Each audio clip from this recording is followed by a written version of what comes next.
So yeah, and you're going to be talking about this, and you mentioned to me, which I find fascinating, that Islam has largely been Protestantized in I the think last so. 1 or 2 centuries. Yeah, Yeah, I and think so because up until well, really, when Napoleon turns up in Egypt, Islam doesn't have to engage with any other way of seeing the world. mhm, It's been so culturally hegemonic for so long.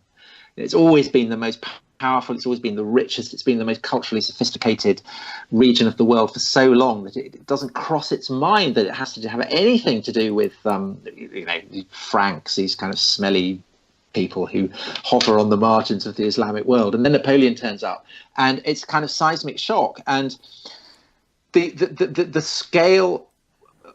I mean, an example of what happens, of how Islam comes to be Protestantized, is the process by which the Ottomans are forced to give up on the slave trade.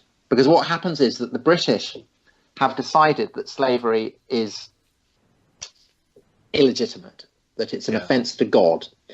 And the reason, why have they decided this? I mean, Christians have had slaves. I mean, the British were massive slave exporters. The reason that they've decided this is that their understanding of what's right and wrong reflects the notion that the Spirit, the Holy Spirit, is writing law on the heart. So that to know what's right and wrong, you have to look into your heart, and that will then tell you what's right and wrong.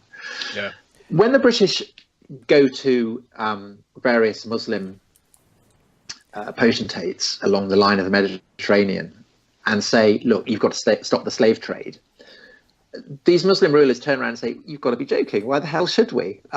Slavery is absolutely fine. We've always had slaves. It's in the Quran. It's in the Sunnah. Muhammad had slaves. Why should we give them up? And the British say, because it's wrong. And they say, well, how do you know it's wrong? And the British say, we just know it. We've got it in the heart. The Spirit tells us that it's wrong. And it's an offence against human rights, which is a concept that international law, Catholic and Protestant lawyers have come up to try and basically bridge the divide between them. This means nothing to Muslims at all at the time. I mean, this is a holy Christian tradition. But the British basically make it a condition of supporting the Ottomans in the Crimean War, that they have to abolish the jizya, so the discriminatory taxes imposed on Jews and Christians, and they have to start stopping the slave trade.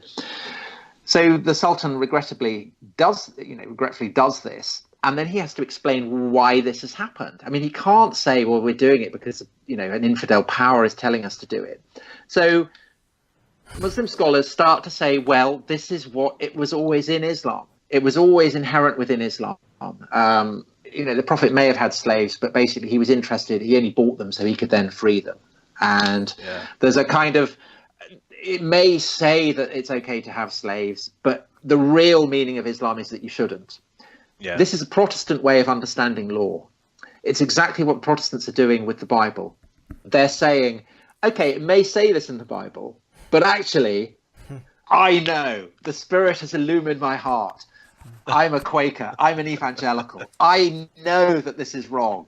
And so Muslims start to do this as well. And right the way up to now, Muslims who say Islam is compatible with Western liberal secular democracy, it is, to the degree to which it's been secularized, to which it's been Christianized, to which it's been Protestantized.